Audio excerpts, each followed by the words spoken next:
Good afternoon, this is Jacob, Red Rock Roofing, standing for greatness. Today I'm over here at 1477 West 8th over here in Loveland. Thank you, Melanie, for letting us get up on your roof today. It's definitely a gorgeous day. I want to always start off with a picture of my truck too. Going up the ladder here, I already went up onto the roof and marked up a couple of things just for us to talk about. So the first thing, as we make our way up the ladder, that I want to talk about is drip edge. So what drip edge is a 2-inch by 2-inch metal flange designed to completely encapsulate your eaves. What I'm seeing here is that you do actually have drip edge here, but I do want to point out this mesh-like material that you have in your gutter system. You can actually see the end of it over here. That's clogging up your gutter system pretty good. I know the whole idea is to help keep it clean. Unfortunately, the mesh is just so dirty at this point, you're not really having that effectiveness. So I just want to point that out. I'm also seeing quite a bit of granule loss inside of your gutter system. That's that sand-like substance I'm showing you right now. What that is showing the age, wear, and tear of the roof. And of course, this roof has seen some better days, so I'm seeing quite a bit consistently through the system.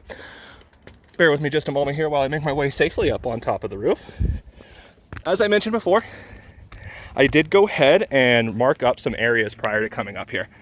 So before I get to that, the first thing that any kind of insurance specialist is going to look for while coming up on this roof is called collateral damage. What collateral damage is when hail hits the soft metals up on this roof, leaving indentations.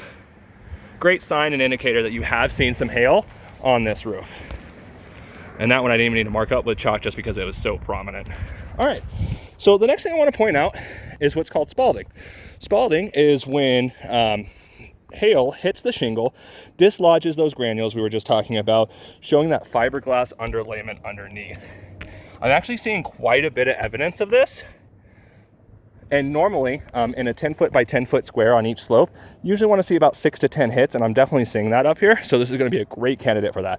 On top of that, for insurance, what I'm really seeing is quite a bit of wind damage. If you come over here, you can see all these arrows that I have here.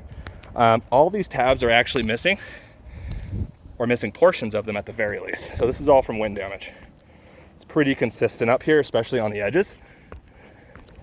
And I do have some other areas that aren't on the edges where you can see some wind damage has taken place where it's taken part of that shingle off entirely. Other than that, I do always want to talk about penetration points. What a penetration point is just a great place for water to migrate up on the roof getting into the system.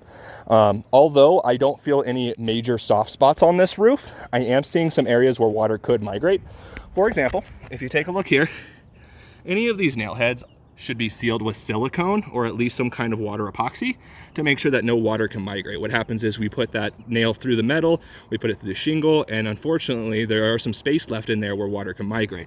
Something small that we can definitely fix. Definitely seeing some mechanical damage up here as well, where these were at one point nailed in, but the nails are completely gone up here on the shingle. As a whole, the roof has definitely seen its better days.